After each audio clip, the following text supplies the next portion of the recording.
At my daughter's wedding, a janitor grabbed my arm and whispered, "If you value your life, Hyde, please trust me."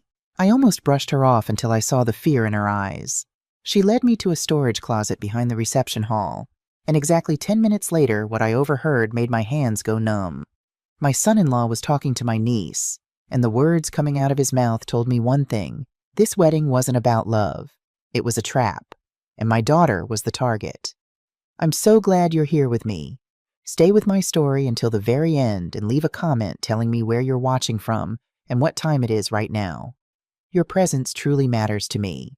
And just a quick note, some parts of this story include fictional elements created for storytelling and reflection, with details adjusted to highlight the lessons it carries. I woke up that Saturday morning the way I'd woken up every morning for the last 5 years. Alone in a bed built for two. The sunlight filtered through the curtains of the Mitchell Estate master bedroom, painting soft gold across the empty pillow beside me. Robert's pillow. For the first year after he died, I used to reach for him in those drowsy seconds before memory caught up. My hand would find cold sheets instead of warm skin, and the day would begin with a small, quiet heartbreak. 5 years later, I'd stopped reaching, but I hadn't stopped noticing the emptiness. Robert Mitchell died of pancreatic cancer. 8 months from diagnosis to goodbye. That's what they don't tell you about that particular disease. It doesn't give you time to prepare. It gives you just enough time to watch someone you love disappear piece by piece, day by day, until one Tuesday afternoon, a nurse touches your shoulder and says, "I'm sorry, Mrs. Mitchell. He's gone." But today wasn't about loss. Today was about Michelle. I pushed myself up and walked to the window. The estate grounds stretched out below me like a painting, manicured lawns glowing in the early California sun, white tent canopies already in place, chairs lined up in perfect rows on either side of the aisle. 300 white roses, ivory ribbons catching the breeze. Everything ready, everything perfect. She would have loved this. Robert would have been up since dawn, checking every detail with that quiet intensity of his. He'd have retied the ribbons because they weren't symmetrical enough. He'd have tested every chair to make sure none wobbled. And then he'd have sat in the kitchen with his coffee, crying happy tears he'd pretend were allergies, and he'd have said, "Our little girl Ash, can you believe it?" He would have made Michelle feel like the most beautiful woman in the world. He would have held her hand through every nervous moment. Instead, it was just me. I pressed my palm against the cool glass and made a promise. Standing there in that golden morning light, looking down at the grounds where my daughter would become someone's wife, I whispered the words aloud. "I'll protect her, Robert, the way you would have wanted me to." I didn't know then how much that promise would cost. I should tell you something about myself because it matters for what comes later. I'm not the kind of wealthy woman you see in movies. I didn't inherit money. I didn't marry into it. I built it. 42 years ago, I was a 20-year-old girl from a middle-class family in Sacramento with a business degree from a state college and more ambition than common sense. I started Mitchell Construction with a $12,000 loan, a used pickup truck, and a willingness to outwork everyone in the room. Robert was a structural engineer I hired for my third project.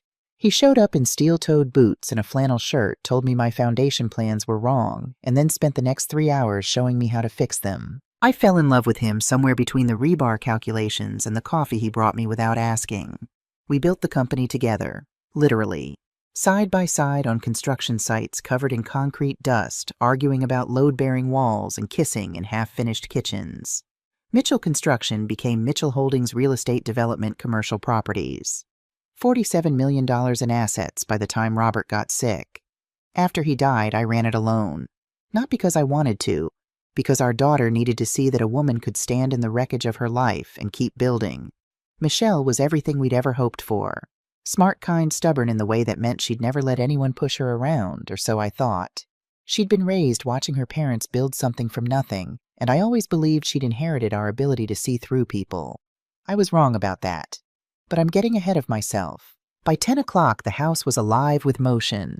Michelle's bridesmaids filled the East Wing with laughter and champagne. I could hear them from downstairs, high, bright voices bouncing off the walls, the kind of sound that makes a house feel young again. I stood at the bottom of the stairs listening, and for just a moment, it was 15 years ago. Michelle was having a sleepover. Her friends were giggling about boys. Robert was pretending to be annoyed about the noise while secretly loving every second of it. I climbed the stairs and knocked on her door. "Come in, Mom." I stepped inside and the world stopped. Michelle stood in front of the full-length mirror in her wedding dress, a cascade of ivory lace and silk that caught the morning light like water flowing over stone. Her dark hair was swept up delicate and elegant, and when she turned to look at me, her eyes were bright with tears she was trying not to shed. "Mom," she whispered, "what do you think?" I couldn't speak. All I could see was the 5-year-old who used to stand on my shoes while we danced in the living room, her tiny hands gripping my fingers, her head barely reaching my waist. The 12-year-old who came home grass-stained and grinning after scoring the winning goal. The teenager who cried on my shoulder for 3 hours after her first heartbreak. The young woman who called me from college at midnight just to hear my voice. And now this beautiful grown woman in a wedding dress looking at me like I still had all the answers. "You're the most beautiful thing I've ever seen," I finally said. My voice cracked on the last word. "Your father would be so proud." She crossed the room in 3 steps and hugged me so tight I could feel her heartbeat against mine. I held her the way I used to when she was small, one hand on her back, one hand cradling her head, and I wished with everything in me that I could freeze this moment forever. "I love you, Mom. I love you too, sweetheart. More than you'll ever know." I kissed the top of her head and stepped back before the tears could come. I'd promised myself I wouldn't cry until the ceremony. "Let's get you married." Harper appeared from the bathroom adjusting Michelle's veil. I need to tell you about Harper because you need to understand what she meant to us before you can understand what she did. Harper Reed was my niece, my brother Douglas's daughter, 27 years old, bright pretty with the kind of energy that filled every room she walked into. She'd grown up alongside Michelle. Not like cousins, like sisters. Every weekend when they were little, Harper was at our house. Every holiday, every birthday, every summer vacation. Robert used to joke that we had 2 daughters, one we'd made and one we'd borrowed. I taught Harper to ride a bike in our driveway. I took her to her first baseball game. When Douglas and Brenda went through their rough patch and Harper needed somewhere safe, she slept in Michelle's room for 3 months. In Michelle's bed, whispering secrets until 2 in the morning. They were inseparable. So when Michelle asked Harper to be her maid of honor, it wasn't even a question. It was assumed, like asking the sun to rise. "Aunt Ashley, doesn't she look incredible?" Harper said, stepping back to admire her work on the veil. "She does." Harper hugged me. "I'm so happy for her," she said. But as she pulled away, I noticed something. Her eyes were slightly red, her smile tight at the edges, like someone holding themselves together with effort. "Are you okay, sweetheart?" I asked. "You look a little stressed." "Just emotional," Harper said quickly. Too quickly. She waved her hand and laughed. "You know me. I cry at everything." She turned away before I could say more, busying herself with the train of Michelle's dress. I let it go. People get emotional at weddings. It didn't mean anything. At least that's what I told myself. St. Mary's Cathedral was everything Michelle had dreamed of. Soaring ceilings that made you feel small in the best way.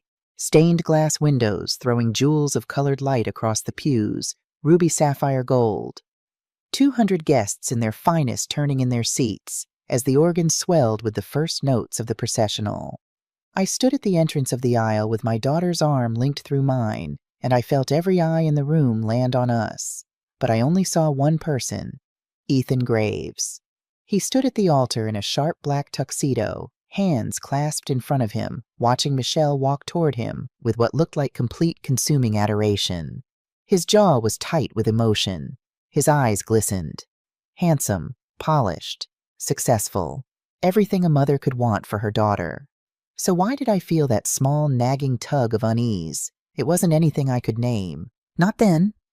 It was more like a stone in my shoe, small enough to ignore, persistent enough that you couldn't quite forget it was there. A feeling that something was slightly off-center, like a picture frame hanging 1 degree crooked on a wall. "Stop it," I told myself. "You're just nervous. Every mother feels this way. No one is ever good enough for your daughter." I'd met Ethan Graves 18 months ago when Michelle brought him home for dinner. He was 35, classically handsome, strong jaw, blue-gray eyes, the kind of smile that made you feel like you were the only person in the room. He introduced himself as an independent financial advisor with high-net-worth clients, shook my hand with exactly the right amount of firmness, and complimented the pot roast without being sycophantic. He was charming. effortlessly charming. The kind of charm that felt natural, organic, like he wasn't trying at all. But here's the thing about being a woman who built a $47 million company from a pickup truck, and alone you learn to read people. Not perfectly, not always, but you develop an instinct for when someone is performing versus when someone is real. And there was something about Ethan Graves that felt performed. I never said anything. Because what would I say, Michelle, I don't trust your boyfriend because he's too perfect? She'd have laughed at me. And she'd have been right to laugh. It sounded ridiculous even in my own head. We reached the altar. Father David Thornton smiled warmly. Who gives this woman to be married to this man? I looked at Michelle one last time. She was glowing, radiant, happy in a way I hadn't seen since Robert died. I do, I said. I placed her hand in Ethan's. I felt his fingers close around hers, confident, possessive. I stepped back, and I watched my daughter become someone else's responsibility. The ceremony blurred after that. Vows, rings, the kiss that made 200 people applaud. I clapped along with everyone else, smiling the way I was supposed to smile, feeling the strange, bittersweet cocktail of pride and loss that every parent feels when they let go. But the stone in my shoe didn't go away. The reception at the waterfront venue was perfect. String lights hung from the ceiling like captured stars. The tables were dressed in white linen and gold accents, each centerpiece a small garden of roses and eucalyptus. A live band played soft jazz as guests filled the space with laughter, conversation, and the musical clinking of champagne glasses. Michelle and Ethan moved through the crowd like they'd been doing this their whole lives, shaking hands, accepting congratulations, leaning into each other with the easy intimacy of a couple that belonged together. They looked every inch the golden couple.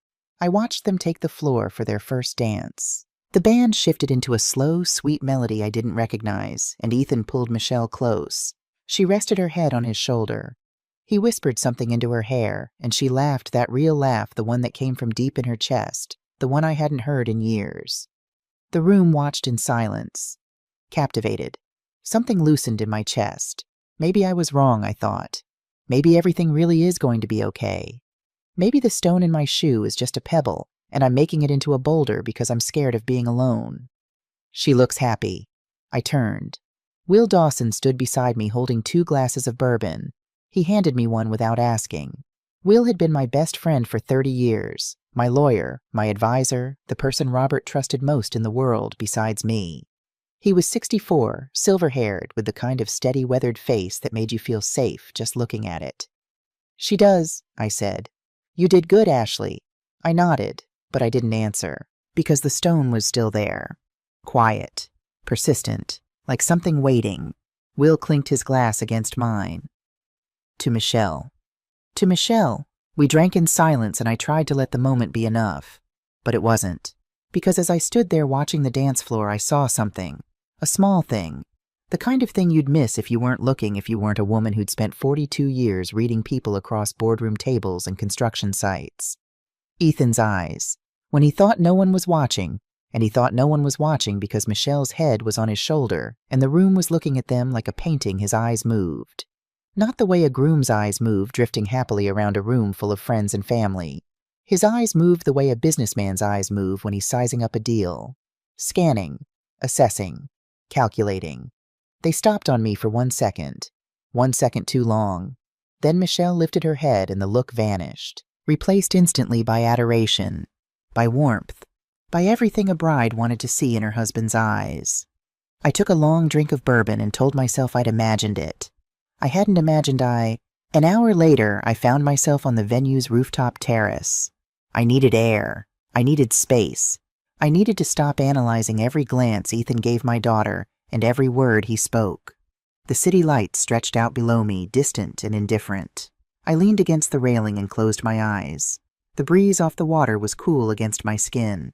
I could hear the muffled music from below the base vibrating through the building's bones, laughter rising and falling like waves. Up here it all felt far away, like someone else's party. Mrs. Mitchell, I turned. A woman stood a few feet away, middle-aged, maybe late 40s, wearing the venue's cleaning staff uniform, dark pants, dark polo shirt with the venue's logo. She held a spray bottle in one hand and a rag in the other. I recognized her vaguely from earlier in the evening. She'd been clearing tables, collecting plates, moving through the crowd the way cleaning staff always move quietly, efficiently, invisibly. People don't notice the people who clean up after them. That's the thing. They walk right past them like they're furniture. But the people who clean, they notice everything. Because when you're invisible, you have nothing to do but watch. "Can I help you?" I asked. She glanced over her shoulder. Then she stepped closer. Close enough that I could see the lines around her eyes, the calluses on her hands, the way her jaw was set with something that looked very much like determination. "Mrs. Mitchell," she said again. Her voice was low, urgent. "I need you to trust me right now." I frowned. "What's this about?" She looked at me with eyes that were steady and serious, dark brown, unflinching. The eyes of someone who had made a decision and wasn't going to unmake it. "It's about your daughter," she said, "and the man she just married." My stomach dropped. It was like someone had reached inside my chest and pulled the floor out from under my heart. "What are you talking about?" "I don't have much time," she said quickly. "But I've been watching something all evening. Something you need to see for yourself." "Who are you?" "My name is Nina Reeves. I've worked here for 10 years. I've seen a lot of things at a lot of events, things people do when they think the staff isn't watching. And tonight I've seen something that scared me enough to come find you." I stared at her. My heart was picking up speed, beating harder with each second. The stone in my shoe had suddenly become a boulder. "What did you see?" Nina shook her head. "I can't just tell you. You won't believe me, a stranger, a janitor making accusations at your daughter's wedding. You need to hear it for yourself. They're down there right now. If we hurry, you'll hear them. They, your son-in-law, and the young woman who was standing beside your daughter at the altar." Harper. The world tilted slightly, like the ground had shifted 1 inch to the left. "Follow me," Nina said. "Please." Every reasonable part of my brain said no. This was absurd. I was hiding from my daughter's reception to follow a janitor into the bowels of a building based on nothing but a vague warning. This was paranoia. This was a stressed-out mother reading shadows where there was only darkness. But then I looked at Nina Reeves, really looked at her, and I saw something I recognized. Not fear, not craziness, not a woman looking for attention or drama. I saw a mother who had seen something that scared her, and who was doing the brave, uncomfortable thing because she'd want someone to do the same for her. "Lead the way," I said. Nina moved fast. She led me through the rooftop door and down a back stairwell I hadn't known existed. The polished marble and warm lighting of the reception disappeared, replaced by industrial concrete exposed pipes and the hum of air conditioning units. This was the building's skeleton, the part guests were never supposed to see. The music faded with each flight of stairs. By the time we reached the service corridor on the ground level, it was just a distant heartbeat through the walls. The corridor was narrow, lined with storage closets and supply racks. Cleaning products stacked chairs, boxes of napkins and tablecloths. The fluorescent lights overhead buzzed faintly, giving everything a pale, sickly glow. Nina stopped in front of a narrow door and opened it. Inside was a storage closet, maybe 6 feet by 8 feet, crowded with mops, brooms, bottles of industrial cleaner. She pulled me in and closed the door behind us. The space was dim. The only light came from a thin strip under the door and a sliver where the door didn't quite meet the frame, a gap about 1/2 an inch wide that gave a narrow view of the hallway outside. "Stay quiet," Nina whispered. "Don't make a sound." Please." Her voice was barely audible. "They were here 5 minutes ago. They'll come back. They always come back to this hallway. It's the only place in the building without cameras." Without cameras. That detail hit me like cold water. My heart was pounding so hard I was sure Nina could hear it. I pressed my back against the wall between a mop bucket and a shelf of bleach bottles, and I waited. 1 minute, 2 minutes. The muffled bass of the reception throbbed through the walls like a distant pulse. 3 minutes. I was about to say this was a mistake. I was about to push open the door and go back upstairs and pour myself another bourbon and forget this ever happened. Then I heard footsteps and voices. "I still can't believe you pulled it off." A woman's voice. Young, familiar in the way that made my blood crystallize in my veins. Harper. "It wasn't that hard." A man's voice. Smooth, confident. The voice I'd heard say wedding vows an hour ago. Ethan. The world didn't tilt this time. It cracked. Nina glanced back at me. Her expression was grave. She pressed a finger to her lips. I didn't need the reminder. I couldn't have spoken if I'd tried. My throat had closed. My hands were trembling so badly I pressed them flat against the wall to keep them still. Through the crack in the door I could see them. Not clearly just shapes in the dim hallway standing close together. Too close, but close enough to see Ethan's hand resting on Harper's waist. Close enough to see the way she leaned into him, her shoulder against his chest. It wasn't familial. It wasn't innocent. It was intimate in a way that made my stomach turn. "Everything on track?" Harper asked quietly. "Perfect," Ethan said. "Trust fund unlocks tomorrow morning. Insurance has had my name since February. The old lady doesn't suspect a thing." The old lady. He was talking about me. I pressed harder against the wall. My knees were softening. The mop bucket behind me shifted slightly and Nina's hand shot out to steady it without a sound. "And if she starts asking questions," Harper said, "she won't. She's 62, living alone lonely. She wants Michelle to be happy so badly she'll believe anything that lets her keep believing." A pause. "That's her weakness. She loves too much. She loves too much." He said it the way you'd describe a flaw in a business plan, a vulnerability to exploit. "What about Michelle?" Harper asked. The silence that followed was the longest 3 seconds of my life. "Michelle serves her purpose," Ethan said finally. "For now. And when she doesn't, then we move to the next phase, like we discussed." Harper's voice dropped even lower. "That's a lot of money, Ethan. 10 million in life insurance alone. The trust fund. The company shares." "Which is exactly why we're patient," Ethan said. 6 months. Maybe less if things go smoothly. I saw him pull her closer. Saw him press a kiss to her forehead. Tender practice like they'd done it 1,000 times. Like she wasn't my niece. Like Michelle wasn't her cousin. Like this hallway wasn't 50 feet from a room full of people celebrating a marriage that was nothing but a business transaction. "Trust me," he murmured. "Everything is going exactly according to plan." "Promise, promise." Harper pulled back and smoothed the front of her bridesmaid dress.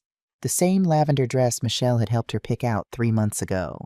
They'd spent an entire Saturday going from boutique to boutique, trying on dresses and laughing until their stomachs hurt. Michelle had been so happy that day. "I should get back before someone notices I'm gone," Harper said. "Go ahead. I'll follow in a minute." She kissed him once, quick, deliberate, and then walked away down the hallway. Her heels clicked against the tile, getting quieter and quieter until they disappeared. Ethan stood alone for a moment. He reached up and adjusted his tie, checking his reflection in a decorative mirror mounted on the wall. He ran a hand through his hair, straightened his lapels, and then he smiled at himself. Not the warm smile he'd given Michelle at the altar. Not the charming smile he'd used on me. This was a different smile entirely. Private, satisfied. The smile of a man looking at his own reflection and liking what he saw because everything was going exactly as he'd designed it. Then he turned and walked away, whistling softly. A tune I didn't recognize. Something light and careless. I didn't move. I couldn't. The hallway was empty. Silent. Just the hum of machines and the ghost of Ethan's whistle fading into nothing. Nina slowly, carefully closed the door the rest of the way. She turned to face me in the dim light. Her expression held no surprise, only sadness. The sadness of someone who'd known what I was going to hear and wished she'd been wrong. "Now do you believe me?" she whispered. I opened my mouth. Nothing came out. My brain was still trying to process the words, still trying to rearrange them into something that made sense, something that wasn't what they obviously were. Michelle serves her purpose. For now. Move to the next phase. 10 million in life insurance. The old lady doesn't suspect a thing. And Harper, my brother's daughter, the girl who used to sit on my lap and beg me to read one more story, the teenager who called me crying when her parents were fighting and I drove 45 minutes in the rain to pick her up, the young woman who stood beside my daughter at the altar 2 hours ago holding her flowers, smiling her beautiful smile, acting like Mrs. Mitchell. Nina's voice cut through the fog, firm, grounding. "Are you okay?" "No," I said. My voice sounded like it belonged to someone else. Distant, hollow. "No, I'm not okay." She stepped closer. "I'm sorry you had to hear that, but you needed to know." "How long?" I tried to steady my voice. Failed. "How long have you been watching them?" "All evening," Nina said. I noticed them early, the way he looks at her when no one's paying attention, the way they disappear at the same time and come back separately, always a few minutes apart. I've worked events for 10 years, Mrs. Mitchell. Weddings, galas, corporate parties. You see a lot when people treat you like furniture. She reached into the pocket of her uniform pants and pulled out a small slip of paper. She pressed it into my hand. My number, she said. If you ever need anything, a witness, a statement, you call me. I'll tell anyone what I saw tonight. I stared at the paper. My fingers were trembling so badly the numbers blurred. Why? I whispered. Why are you doing this? You don't know me. Nina's face softened. For the first time, I saw past the uniform, past the spray bottle, and the rag, past the invisibility that her job imposed on her. I saw a woman, a mother, someone who understood exactly what it meant to fear for your child. Because I have a daughter too, she said simply. She's 23. And if someone knew she was in danger, if a stranger saw something and could have warned me but didn't, I would never forgive them. She paused. And I would never forgive myself. I nodded slowly, slipped the paper into my clutch. Thank you, I whispered. Don't thank me yet, Nina said. Her voice hardened slightly. Men like your son-in-law, they don't give up easy. And if your niece is helping him... I know, I said quietly. It means he's thought this through. Nina opened the door and checked the hallway. Empty. Go back to the reception, she said. Act normal. Smile. Dance. Don't let him see anything different in your eyes. And then what? She looked at me. Then you figure out how to protect your daughter. She slipped out of the room and disappeared down the corridor back to her job, back to clearing plates and wiping tables, back to being invisible. Leaving me alone in a storage closet surrounded by mop buckets and bleach, listening to the muffled sound of my daughter's wedding reception happening above me like a dream I'd just woken up from. 10 minutes ago, I'd been watching Michelle dance with her husband. Now I was hiding in the dark, trying to process the fact that her husband had just called her useful for now, that my niece had kissed him in a hallway without cameras, that somewhere in the last 18 months, while I'd been choosing flower arrangements and writing checks and feeling proud, a trap had been built around my daughter brick by careful brick, and I'd helped build it. I don't know how long I stood in that closet. 2 minutes. 5. Long enough for my hands to stop shaking. Long enough for the shock to settle into something harder, something colder, the kind of clarity that comes when all the possibilities narrow down to one. I had to go back. I smoothed my dress, wiped my eyes, checked my reflection in the dark screen of my phone. The woman looking back at me was pale, her pupils too large, her jaw too tight. But she was standing. She was breathing. She could do this. I slipped out of the closet, climbed the service stairs, and re-entered the reception through a side door near the bar. The band was still playing. The lights were still warm. Nothing had changed. Except everything had changed. Ashley? There you are. Ethan was walking toward me. That smile. That effortless, beautiful, practiced smile that I'd spent 18 months trying to trust. You okay? He said. You look a little pale. I forced myself to meet his eyes. Blue-gray. Clear, concerned. He was good. God, he was good. If I hadn't heard him in that hallway, I would have believed every pixel of that concern. Just emotional, I said, he said. You know how it is? He laughed. Warm. Easy. I get it. Big day. He put his hand on my shoulder, the same hand that had rested on Harper's waist 20 minutes ago, and squeezed gently. Michelle's lucky to have a mom like you. I'm the lucky one, I managed. I want you to know something, Ashley. He leaned in slightly, close enough that I could smell his cologne, something expensive, something chosen specifically to make you feel like you were in the presence of someone who had their life figured out. I'm going to take care of her, whatever she needs, whatever you need. We're family now. Family. The word hit me like a fist wrapped in velvet. I'm glad to hear that, I said, and I smiled, the hardest smile of my life. Good, Ethan said, because I was hoping we could sit down next week, talk about some business ideas, succession planning. I have some thoughts that might interest you. Succession planning, life insurance, $10 million. Sure, I said. We can talk. Perfect. He squeezed my shoulder one more time and walked away, moving through the crowd with the easy grace of a man who owned every room he entered. I stood still. My champagne glass was empty. My hand was shaking around the stem. Ashley! Will appeared at my elbow with 2 fresh bourbons. You look like you need this more than I do. I took the glass and drank half of it in one swallow. The burn was grounding. Real. I needed something real. Will studied my face. 30 years of friendship meant he could read me better than anyone alive. What's going on? Nothing. Don't do that.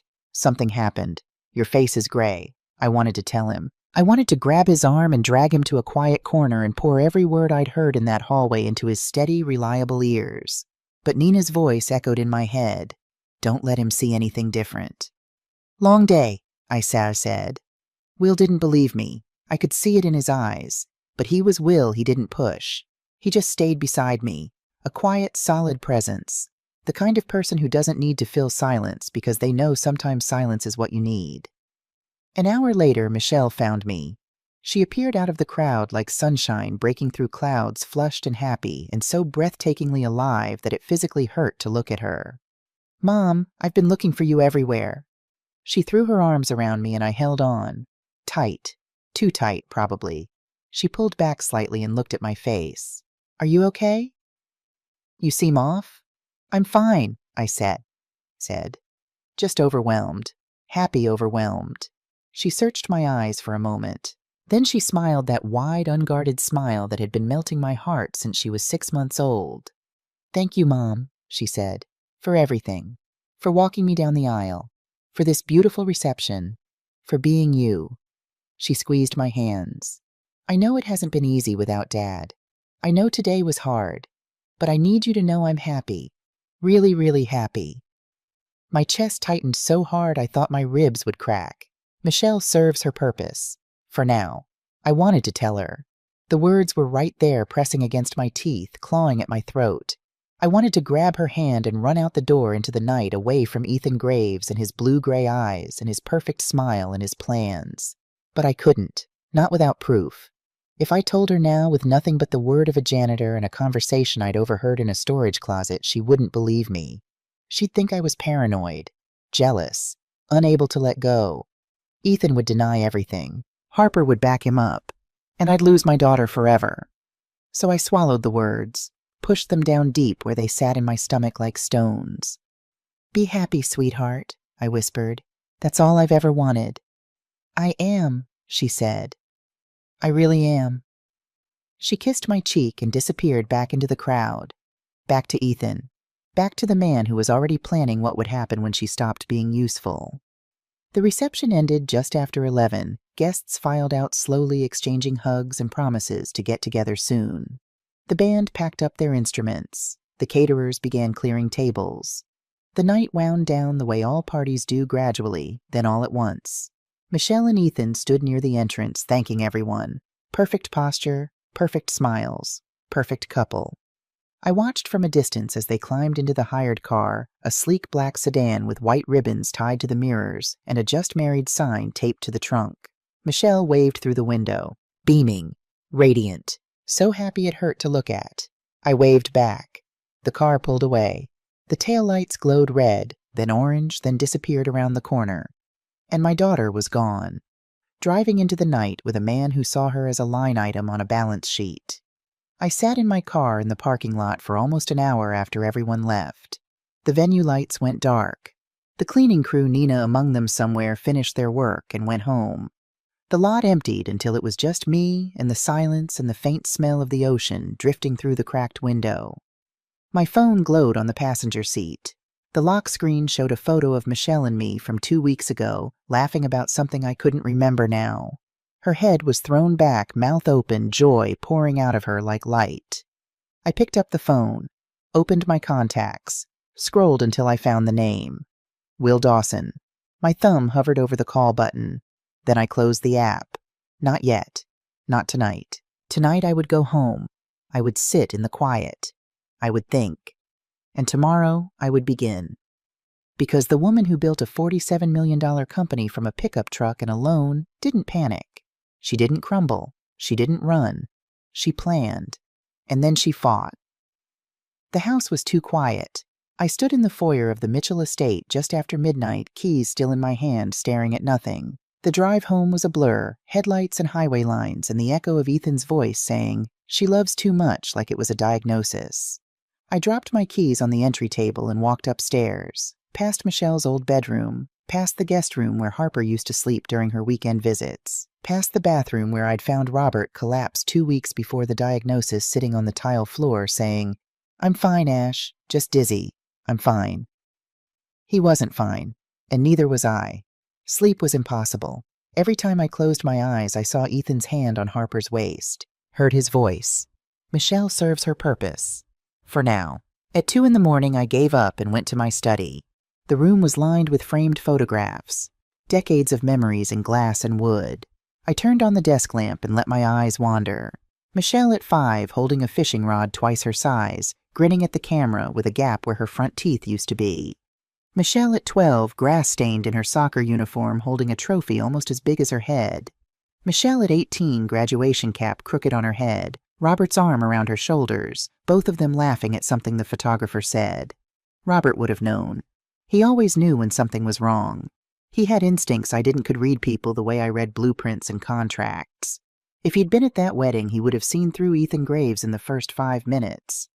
But he wasn't here. And I'd missed every warning sign because I was too busy being grateful that my daughter had found someone. I sat down at the desk and opened my laptop. The screen's glow was harsh in the darkness. I started typing. Not a document, not an email, just a list. A list of everything I should have seen. The questions about my business innocent at first, then increasingly specific. How is the company structured, Ashley? Who would take over if something happened to you? Has Michelle shown interest in running things? The interest in estate planning. 6 months ago, Ethan sitting across from me at this very desk, so earnest, so responsible. I just want to make sure Michelle is protected. Have you updated your insurance policies? And my answer, my stupid, trusting answer, 10 million. That should cover everything. The smile on his face when I'd said that number. I thought it was relief. Now I knew it was victory. The fast engagement. 3 months of dating, then a ring. I'd worried. I'd said, "Isn't this a little quick?" And Michelle had looked at me with Robert's eyes and said, "When you know, Mom. Isn't that what you always said about Dad?" What could I say to that Harper? Always around during the wedding planning. Always helping. Always available. I'd thought she was being a good cousin, a good friend, a good sister. Now I knew she'd been positioning herself, watching, reporting, making sure the trap stayed hidden. Every piece had been there. Every red flag waving right in front of my face. And I'd missed all of them because I wanted my daughter to be happy, because I was tired of being alone, because the alternative that someone could be cruel enough to weaponize love was too terrible to consider. At 3 in the morning, I closed the laptop. At 4, I watched the sky begin to lighten through the study window. At 5, I stood up and walked to the kitchen, made coffee. Robert's Blend dark roast, 2 sugars strong enough to strip paint. I sat at the island and watched the sunrise pour gold across the estate grounds. The same grounds where Michelle had learned to ride a bike, where we'd hosted her graduation party, where yesterday morning, standing at the bedroom window, I'd promised Robert I would protect her. I'd failed to see the danger coming. I'd been blind, trusting naive. But I saw it now. And now that I saw it, I was going to fight it with everything I had. Every dollar, every connection. Every ounce of strength left in this 62-year-old body. Ethan Graves had made one critical mistake. He'd looked at a grieving widow and seen an easy target. He'd looked at a mother's love and seen a weakness to exploit. He had no idea what a mother's love actually was. I picked up my phone. 8:00 a.m. exactly. 3 calls. 3 calls to start a war. The first call was to Thomas Barrett. Thomas had been my estate attorney for 20 years. He'd drawn up every trust, every policy, every succession document the Mitchell family had ever signed. If anyone could tell me exactly how deep the hole I'd dug for my daughter was, it was Thomas. He picked up on the second ring. "Ashley, congratulations on the wedding. Michelle must be—" "Thomas, I need to see you today. It's urgent." A pause, the kind of pause where you can hear someone recalibrating. "What's going on?" "I can't explain over the phone. Can you meet me at your office in an hour?" "Of course, I'll clear my schedule." "Thank you." The second call was to Will Dawson. "Will, it's Ashley. It's 8 in the morning on a Sunday. You never call this early unless something's wrong." Something is very wrong. Meet me at Thomas Barrett's office at 9. Ashley, it's about Ethan and everything I heard last night. Silence. Then, I'll be there in 40 minutes. The third call was the hardest, not because of who I was calling, but because of what it meant. Making this call meant admitting to myself that the situation was real, that I wasn't paranoid, wasn't overreacting, wasn't a lonely widow inventing enemies because the house was too quiet. I'd found the name through my business network, a referral from a colleague who'd dealt with a corporate espionage case 3 years ago. If you ever need someone to find what people are hiding, she'd told me, call Garrett Hayes, XLAPD. 12 years on the force, 15 in private investigation. He's expensive, but he's the best. I dialed the number. Hayes Investigations. Mr. Hayes, my name is Ashley Mitchell. I need to hire you for a very sensitive matter. What kind of matter? The kind that involves my daughter's safety and a son-in-law who is planning something I can't prove yet. A pause, longer than Thomas's. The pause of a man who'd heard this kind of call before and knew what it meant. Can we meet today? I can do 2 o'clock. I'll be there. I hung up and set the phone down on the kitchen island. The coffee had gone cold. The sunrise had climbed above the tree line, filling the kitchen with the kind of warm, ordinary light that made the horrors of the previous night feel almost dreamlike. Almost. I poured the coffee down the sink and made a fresh pot. Then I went upstairs, showered, dressed in something that didn't look like I'd been awake all night, and drove to Thomas Barrett's office. Barrett and Associates occupied the 15th floor of a glass tower in the financial district. I'd been coming here for 2 decades, but that morning the elevator ride felt longer than usual. Each passing floor gave me time to rehearse what I was going to say, and each passing floor made it sound more insane. The doors opened. Thomas's assistant looked up from her desk. Mrs. Mitchell, go right in. He's expecting you. Thomas stood by his window when I entered, phone pressed to his ear. He was 60, lean, precise, the kind of lawyer who wore his competence like a well-tailored suit. He ended the call when he saw me and set the phone down. Ashley, he crossed the room. You look terrible. I feel terrible. Sit down. He gestured to the leather chairs near his desk. Tell me. Will arrived 2 minutes later, slightly out of breath, still in yesterday's clothes. He took the chair beside me without a word. I told them everything. The rooftop, Nina Reeves, the back stairwell, the storage closet. Every word I'd heard Ethan say, and every word Harper had answered. I told it slowly, precisely the way I'd tell a board of directors about a failing project, facts first, emotions later. When I finished, neither of them spoke for a long moment. You're certain, Thomas said. It wasn't a question.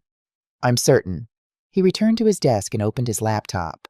I need to review everything. Estate documents, insurance policies, trust succession plans. Every piece of paper Ethan Graves has touched. That's why I'm here. 20 minutes later, we sat across from each other with a stack of documents between us. Thomas had printed everything and pulled up digital records on his screen. Will stood at the window, arms crossed, listening. Let's start with life insurance, Thomas said. He slid a document toward me. I recognized it immediately, the policy I'd updated 6 months ago at Ethan's suggestion. $10 million policy, Thomas said. Primary beneficiary Michelle Mitchell. He pointed to a line near the bottom. But 6 months ago, you added a secondary beneficiary. I read the name. Ethan Graves, $6 million. Payable if both Ashley Mitchell and Michelle Mitchell were deceased. My stomach dropped. I stopped. I had. He suggested it. He said it was standard. Said it would protect Michelle and the family if anything happened. And you trusted him. Yes. Thomas made a note and pulled up another document. Next, the trust. The Mitchell Family Trust. $10 million established when Michelle turned 25, locked until she turned 35 or got married. She got married yesterday, Thomas said quietly. Which means the trust unlocked this morning. Michelle now has full access, and as her legal spouse, Ethan has rights under California community property law. I felt Will shift behind me. He came to stand beside the desk, reading over Thomas's shoulder. There's more, Thomas said, opening another file. Your corporate succession plan. If you die, Michelle inherits your controlling shares in Mitchell Holdings. That was always the arrangement. Yes. But 4 months ago, you added a clause. He turned the screen toward me. If Michelle inherits and subsequently dies within 5 years, Her shares transfer to her surviving spouse. The room tilted. Ethan suggested that too, I said. My voice sounded far away. He said it was standard estate protection. If you die, Thomas said slowly, and then Michelle dies, Ethan Graves inherits controlling interest in a company worth $47 million. Will cursed softly behind me. I'd never heard him curse before. When did Ethan first contact you directly? I asked Thomas. He checked his calendar. February, 8 months ago. He said he wanted to discuss estate planning as Michelle's future husband. I thought it was responsible. What did he ask about? At first, normal things. Then he asked what would happen if you became incapacitated. Who would make medical decisions? Who would control assets? Incapacitated. I stood and walked to the window. 15 floors below, people moved through their Sunday mornings, walking dogs, carrying coffee, living ordinary lives. None of them knew that a mother was standing in a law office learning that every legal safeguard she'd built to protect her daughter had been turned into a weapon aimed at her daughter's heart. He's been setting this up for months, I said. Systematically, Thomas confirmed. Every change he suggested was individually reasonable. Taken together, they create a single path. You die. Michelle inherits, Michelle dies. Ethan inherits everything. Can we change it today? Thomas exchanged a look with Will. We can, but any change triggers automatic notifications.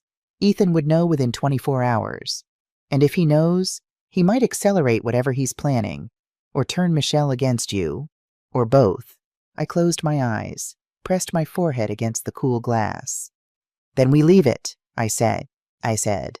For now, we don't change anything until we have proof. I agree, Will said. His voice was steady, but I could hear the anger underneath. Will Dawson didn't get angry often. When he did, it was the quiet kind, the kind that meant someone had made a very serious mistake. I left Thomas's office with copies of every document Ethan Graves had influenced. 43 pages. The paper trail of a man building a cage around my family, one clause at a time. The corner cafe where I met Garrett Hayes sat on a quiet street 3 blocks from the financial district. It was the kind of place business people used for conversations they didn't want overheard. High-backed booths, ambient noise from the espresso machine staff who knew not to linger. I arrived 10 minutes early and took a booth in the back corner. The waitress brought coffee without asking. I wrapped my hands around the mug and waited. Garrett Hayes walked in at exactly 2 o'clock. He was mid-40s, solidly built with the kind of face that had seen things and filed them away for later. Short brown hair going gray at the temples. Eyes that moved once around the room, quick, thorough professional before landing on me. Ashley Mitchell, Garrett Hayes. We shook hands. His grip was firm and brief. He slid into the booth across from me and declined the waitress's offer of coffee. Tell me what you know, he said. No small talk, no pleasantries. I liked that. I told him everything, the wedding Nina's warning, the storage closet, the conversation I'd overheard the meeting with Thomas Barrett, and the documents we'd reviewed. I laid it out the way I'd lay out a construction project foundation first, then framework, then the details that held it all together. Garrett listened without interrupting. He didn't take notes, didn't pull out a phone or recorder, just listened with the focused attention of someone trained to hear what people weren't saying as much as what they were. When I finished, he sat back and studied me for a long moment. You've been in business 40 years, he said. 42, and you're successful, very successful. I've done well, which means you have good instincts. He leaned forward slightly. You know when something doesn't add up. Those instincts have kept you alive in a world where one bad deal can ruin everything. I nodded. So when those same instincts tell you something's wrong with your son-in-law, trust them. He paused. I've been doing this work for 15 years. Before that, LAPD for 12. I've seen hundreds of cases like this. Financial predators who target families build trust, position themselves, then strike. You know what they all have in common? What the family members always say the same thing afterward. I knew something was off, but I didn't want to believe it. He met my eyes. You're different. You're believing it now, before it's too late. Something loosened in my chest. Not relief, not yet, but the feeling of being taken seriously, of having someone look at the evidence and not tell me I was imagining things. Garrett pulled out a small notepad. Investigation scope, he said. First, Ethan Graves' background. Employment history, credit reports, criminal record, past relationships, bankruptcies, lawsuits. Everything going back 10 years. Good. Second, Harper Reed, financial records, communications with Ethan, how deep she's in and when it started. Yes. Third, surveillance. I put eyes on Ethan. Where he goes, who he meets, what he does when he thinks nobody's watching. And digital? I asked. He nodded. Fourth, digital forensics. If Ethan's planning something, there's a trail. Search history, emails, financial transactions. I have a specialist. Legal methods only. How long? Preliminary findings by Wednesday. Full investigation, the kind that builds an airtight case, could take weeks. I don't know if we have weeks. Then we prioritize the immediate threat, Garrett said. Evidence of imminent danger. Anything that shows Ethan or Harper planning something specific in the near term. He set the notepad down and reached into his jacket. Pulled out something that looked like a silver ballpoint pen. He slid it across the table. Recording device, he said. Voice activated. Legal in California under one-party consent. As long as you're part of the conversation, you can record without the other person's knowledge. I picked it up. It was heavier than a normal pen. Solid. Real. You want me to record Ethan? I want you to record everything. Shirt pocket. Click once to activate, twice to deactivate. If he says anything about his plans about Michelle, about you, we need it on record. I slipped it into my purse. Anything else? One more thing. His voice dropped, serious in a way that made the air in the booth feel thinner. Men like Ethan, when they feel cornered, they escalate. Fast. If he figures out you're investigating him, he won't retreat. He'll push harder. You need to be very careful. I understand. Do you? Because this isn't a business negotiation. This is a man who has spent 18 months building a trap for your family. If he thinks that trap is compromised, he'll act, and he won't be gentle about it. I held his gaze. I built a $47 million company by walking onto construction sites where every man in the room thought I didn't belong. I've been threatened by contractors, underestimated by bankers, and told to go home and let the men handle it more times than I can count. I'm still here. They're not. Garrett studied me for a long moment. Then something shifted in his expression, not quite a smile, but something close. Respect, maybe. Fair enough, he said. One last question. Does your daughter know any of this? No. Keep it that way.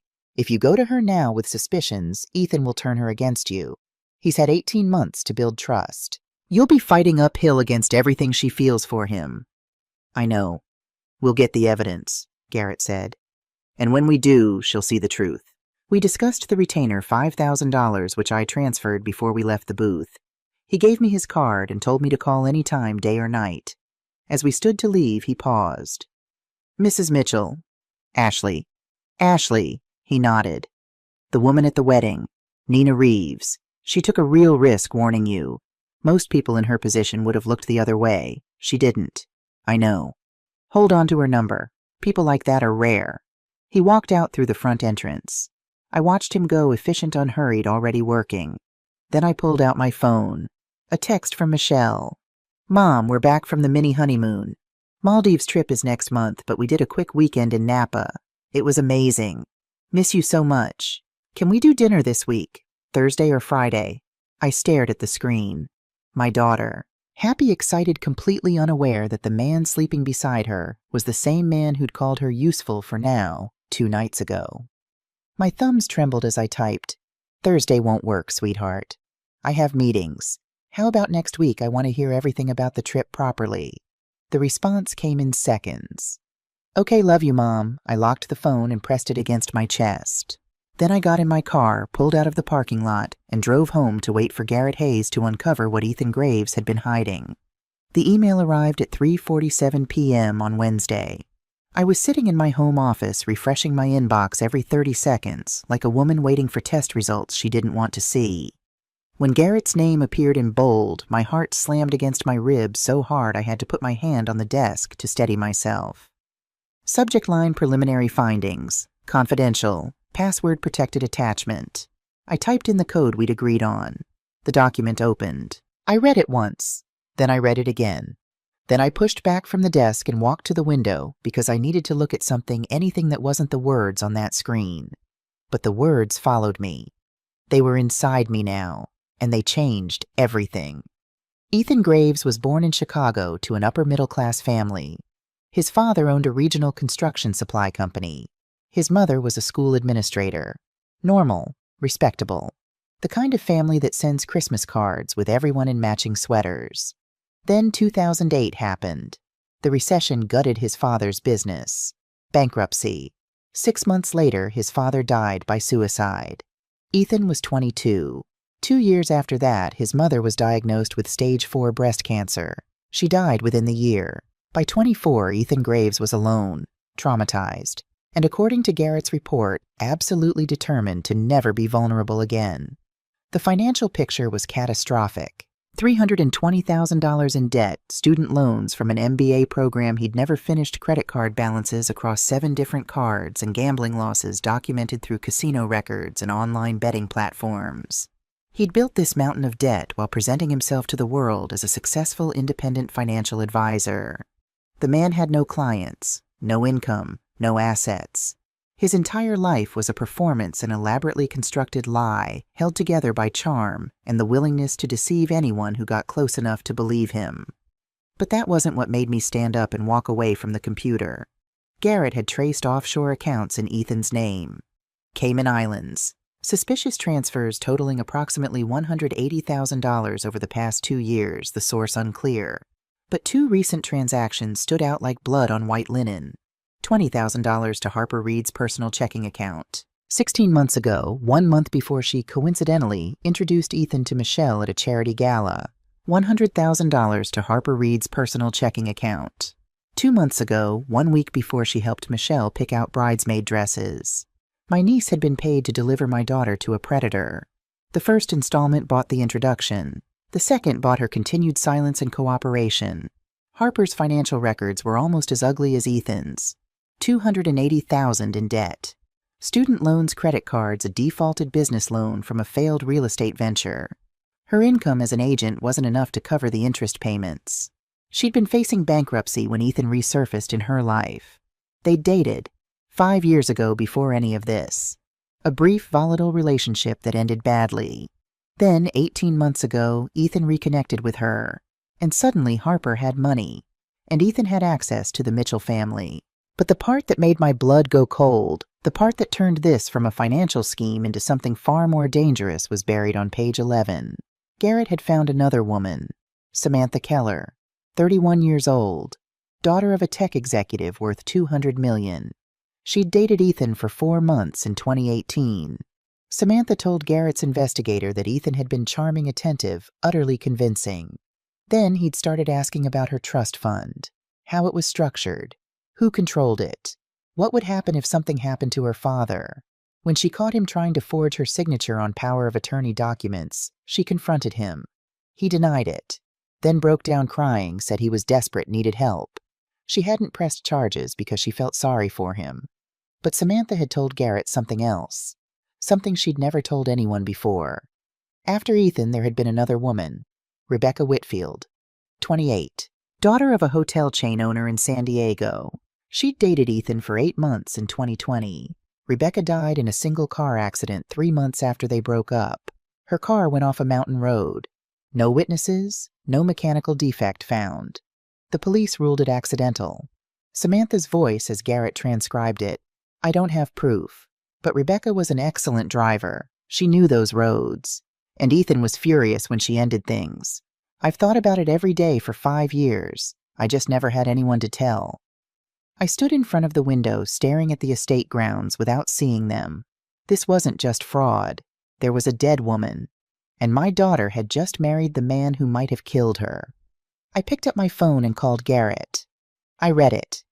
"I know." His voice was calm, steady, the voice of someone accustomed to delivering terrible news. "I've already started pulling everything I can find on Rebecca Whitfield. Accident report, police investigation, insurance claims. If Ethan was involved, there'll be something." "How long?" "A few days, maybe a week." "Garrett." My voice caught. I forced it steady. "My daughter is living with him, right now, tonight. He's sleeping next to her." "I know. If he did what Samantha thinks he did." "Ashley." His voice sharpened, just enough to cut through my rising panic. "Listen to me. Right now, Ethan thinks he's winning. He thinks you're a grieving widow who's too grateful for a son-in-law to ask hard questions. That's our advantage. The moment he feels threatened, he becomes dangerous. So we don't threaten him. We don't tip him off. We keep building the case. And when we have enough, we take him down so hard he never gets back up. And Michelle is safer right now than she would be if Ethan knew we were coming. He has no reason to hurt her yet. She's his access point. He needs her. For now, I thought. He needs her for now. There's something else, Garrett said. The timeline. He laid it out, and hearing it in sequence, hearing the architecture of Ethan's plan was like watching a building go up in reverse and realizing every beam was placed to collapse on one person. 18 months ago, Ethan and Harper reconnect. He pays her $20,000. She arranges the accidental meeting at the charity gala. 15 months ago, Ethan meets Michelle. Harper is there making the introduction feel natural and organic. 12 months ago, Ethan and Michelle begin dating. He's attentive, romantic, everything she's been looking for. 9 months ago, he proposes. Harper becomes maid of honor, eyes and ears, inside Michelle's life. 6 months ago, Ethan contacts Thomas Barrett. Gets himself added to the life insurance policy. Starts asking about incapacitation power of attorney medical decisions. 4 months ago, the succession clause. If Michelle inherits and dies, the surviving spouse gets everything. 2 months ago, Harper receives $100,000. And now Michelle is married. The trust fund is unlocked. The insurance is in place. Every legal domino has been set up in a perfect line. All Ethan has to do is push the first one. There's one more thing, Garrett said. His search history. My hand tightened on the phone. Tell me. He's been researching compounds that are difficult to detect in standard autopsies, methods for staging household accidents, California spousal inheritance timelines, emergency room response protocols. The kitchen was too bright. The sunlight was too warm. Everything was too normal for what I was hearing. He's Googled how to kill us, I said, and make it look natural. Yes. Garrett didn't soften it. I was grateful. Ashley, I want to be very clear about what we're dealing with. This man didn't meet your daughter and decide to take advantage of the situation. He identified your family as a target, constructed a plan, recruited an accomplice, and spent 18 months executing it. Michelle was never a person to him. She was a business plan, a $47 million business plan disguised as a love story. I sat down at the kitchen island. My legs weren't working right. And I walked her down the aisle, I whispered. I put her hand in his. I signed the documents that gave him everything he needed. You didn't know. I should have. Maybe. But you know now, and that's what matters. My phone buzzed. A calendar reminder I'd set earlier that week, back when the world still made sense. Thursday, Michelle wants dinner. Below it, another reminder. Friday text from Ethan. Hey Ashley, Michelle told me about the dinner. I get it. You want to protect her. No hard feelings. Grab drinks Saturday. Just us. I stared at those words. He'd already sent this text 2 days ago, before I hired Garrett. Before I knew about Samantha Keller and Rebecca Whitfield and offshore accounts and forged documents. He'd invited me for drinks, just the two of us. Garrett, I said. Ethan wants to meet me Saturday evening. Drinks at a bar called The Anchor. Silence. Then, he knows Michelle told you about the dinner. He's probing, testing how much you know. Should I go? Yes. Wear the pen. I'll be nearby. And Ashley, what? Don't eat or drink anything he's touched. Saturday evening. The Anchor. The bar sat in the financial district dark wood leather booths, the kind of prices that separated serious drinkers from casual ones. I'd closed deals here back when Robert was alive. The bartenders knew my name. The hostess knew my booth.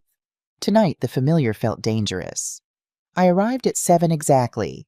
Ethan was already seated in a corner booth, 2 glasses of amber liquid waiting on the table. He stood when he saw me. That smile. That effortless, beautiful, devastating smile that had fooled my daughter for 18 months and nearly fooled me forever. Ashley, thanks for coming. He leaned in and kissed my cheek. I know things have been tense. They have, I said, sliding into the booth across from him. The recording pen was in my shirt pocket, already activated.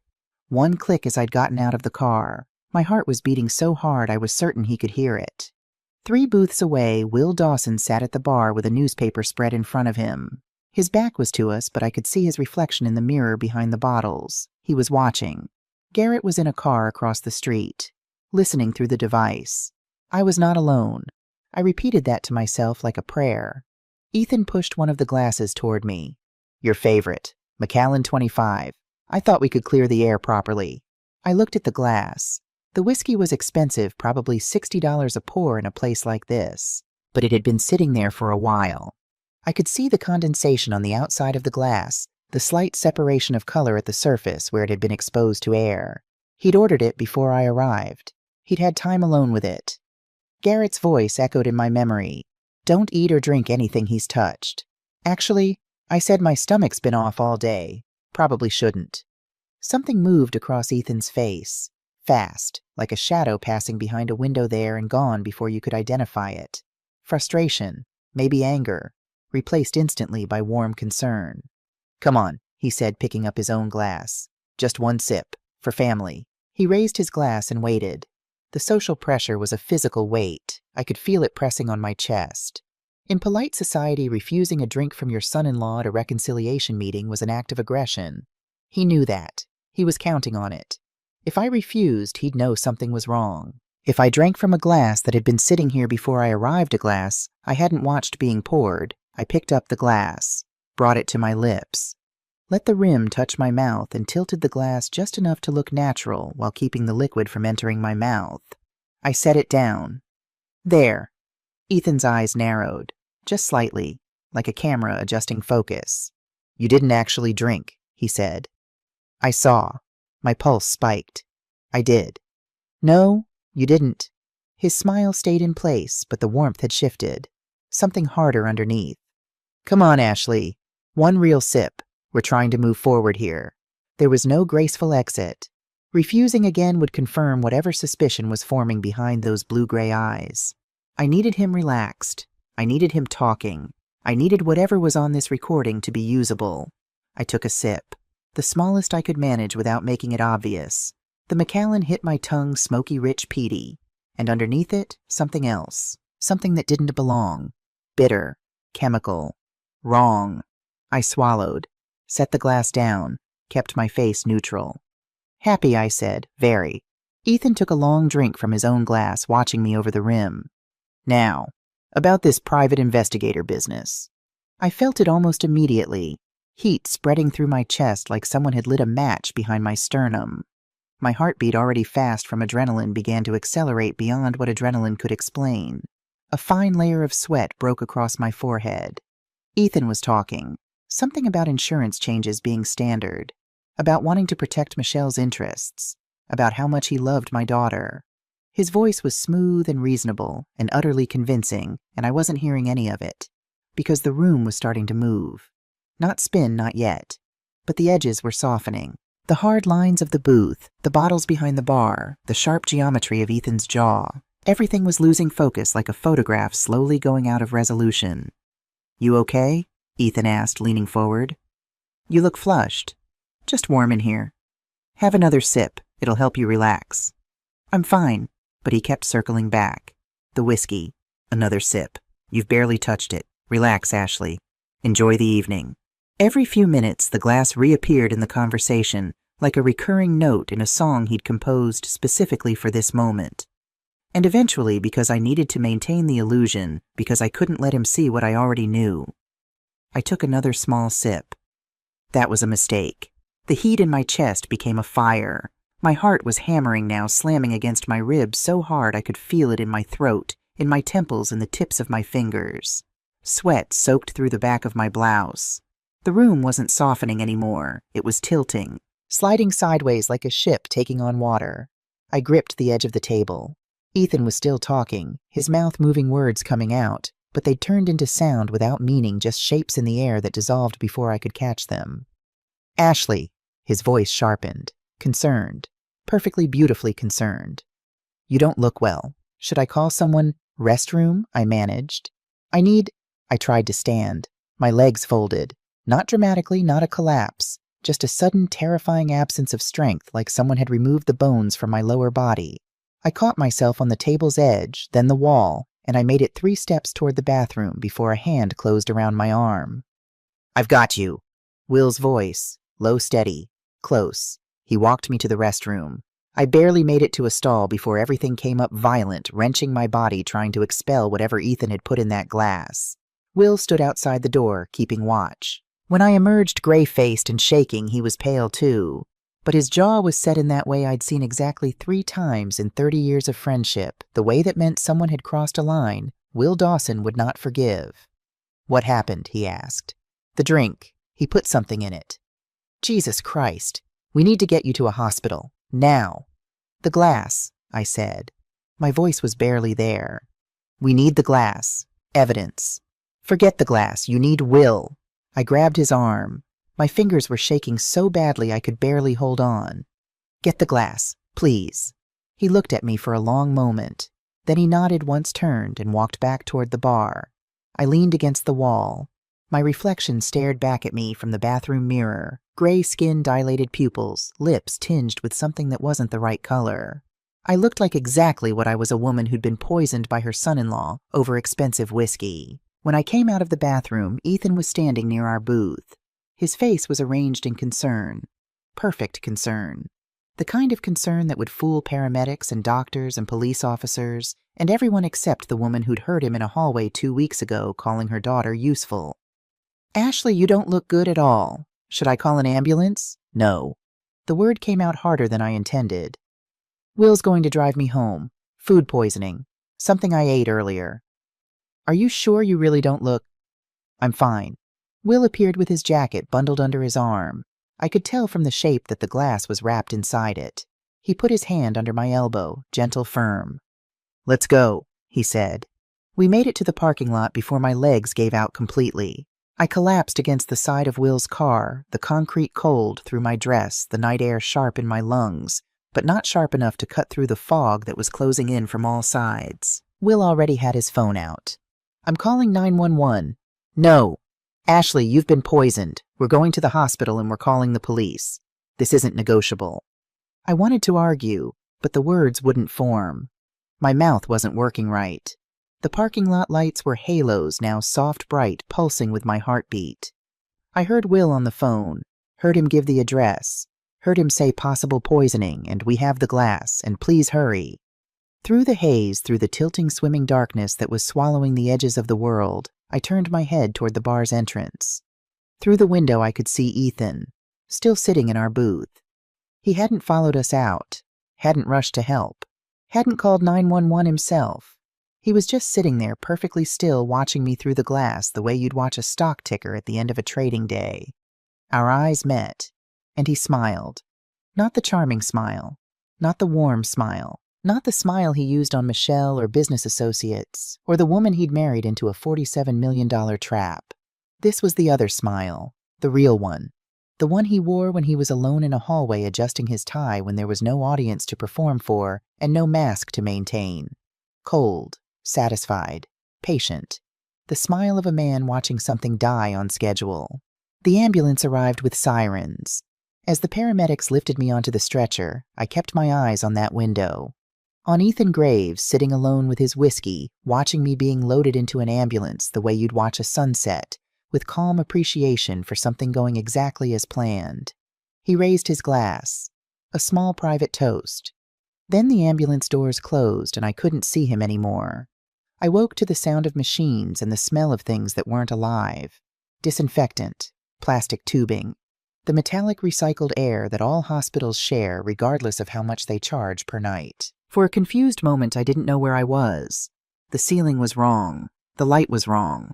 Everything was too white, too bright, too sharp. Then the memories flooded back. The bar, the whiskey, the bitter chemical taste. Ethan's smile through the glass. "Mom!" Michelle's face appeared above me, tear-streaked, swollen. She grabbed my hand so hard I felt the bones shift. "You scared me to death," she said. "They said you were poisoned. If Will hadn't called 911, her voice broke. "I'm okay," I managed. The words came out dry, cracked, but they came. The door opened.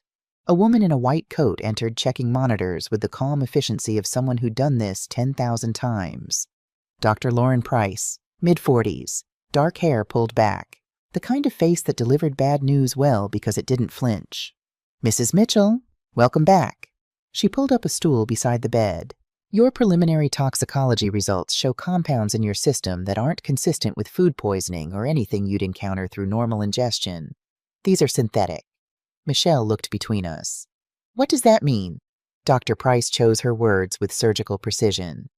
"It means this wasn't accidental. We're required to report these findings to the authorities. A detective will be in contact." She checked my IV, made a note on her tablet, and left. The door clicked shut behind her, and the room became very small and very quiet. Michelle turned to me. Her eyes were red, but something behind the tears had changed, hardened. "Mom, who were you with tonight?" I could have lied, could have bought another day, another week of pretending. But I looked at my daughter's face, the fear, the confusion, the desperate need for an answer that made sense, and I knew the time for protecting her from the truth was over. "I was having drinks with Ethan." Silence. Not the kind of silence where someone is thinking of what to say. The kind where someone is rewriting everything they thought they knew. "You got sick," Michelle said slowly, "after having drinks with Ethan." "Yes." "Did he—" She stopped, started again. "Was he—" "Michelle, I need to tell you everything, and I need you to listen all the way through. Can you do that?" She sat down. Her hands were in her lap, fingers twisted together so tightly the knuckles were white. She nodded. So I told her. Everything. From the beginning. Nina Reeves on the rooftop. The storage closet. Every word I'd heard Ethan say, every word Harper had answered. Thomas Barrett's documents. The insurance policy, the trust fund, the succession clause. Hiring Garrett Hayes. The investigation. Ethan's debts. The offshore accounts. Harper's payments. Samantha Keller. Rebecca Whitfield. The chemical purchases. The search history. The glass of Macallan 25 that was sitting on the table before I arrived. I told her all of it, and I watched her face change as I spoke. Not all at once. Slowly, layer by layer, like watching a photograph develop in reverse, the colors draining the brightness, fading until what was left was something stark and exposed and too painful to look at directly. When I finished, Michelle didn't speak. She sat in the hospital chair beside my bed, perfectly still, her hands still twisted in her lap. Her eyes were fixed on something I couldn't see, some middle distance where the life she thought she had was collapsing into the life she actually had. 1 minute passed. 2. "Michelle," I said softly. "Say something." "I told you Dad would be ashamed of you." The words came out flat. Not directed at me, directed at herself. At the version of herself who'd stood in my kitchen a week ago and said those words while I was trying to save her life. "I said you were jealous. That you couldn't stand me being happy. That you were trying to sabotage my marriage because you were lonely. You didn't know. You were trying to warn me." Her voice cracked. "And I told you Dad would be ashamed. Michelle, is it all true, everything? Garrett has the documents, the financial records, camera footage from tonight's bar showing Ethan arriving 20 minutes early and doing something to the glass," Michelle finished. Her voice was hollow. "He put something in your drink. While you were driving to meet him, he was putting poison in your whiskey." "Yes." She stood up, walked to the window, pressed both palms against the glass like she needed something solid to hold her up. "I loved him," she said. So quiet I almost didn't hear it. "I actually loved him. You loved who you thought he was. He told me he loved me every morning, every single morning. He'd bring me coffee in bed and say—" She stopped, pressed her forehead against the glass. "Was any of it real?" I didn't answer, because the answer was no, and she already knew, and saying it aloud would only make it worse. She stood at that window for a long time. I watched her shoulders rise and fall, watched her hands press harder against the glass and then release, watched the trembling start and start again. When she finally turned around, her eyes were dry.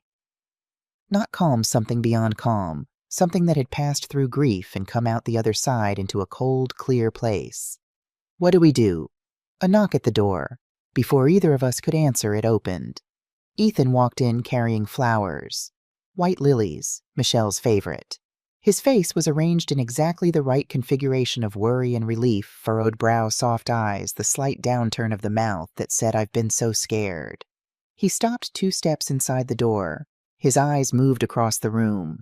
Me sitting up in bed more alert than he'd expected. Michelle standing by the window, not crying, not rushing to him, just standing there with her arms at her sides.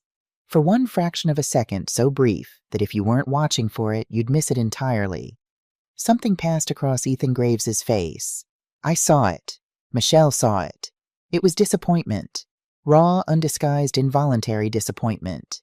The micro-expression of a man who'd walked into a room expecting a corpse and found a conversation instead. Then it was gone, buried under layers of practiced warmth. Ashley, thank God you're all right. He set the flowers on the side table and moved toward the bed. They told me it was food poisoning. I was so worried. That's kind of you, Ethan. Michelle, honey. He turned to her, opening his arms. Are you okay? I came as soon as I heard. Michelle didn't move, didn't step into the hug. She stood by the window with her arms at her sides and looked at her husband with eyes I'd never seen on her before. Not angry, not sad, evaluating.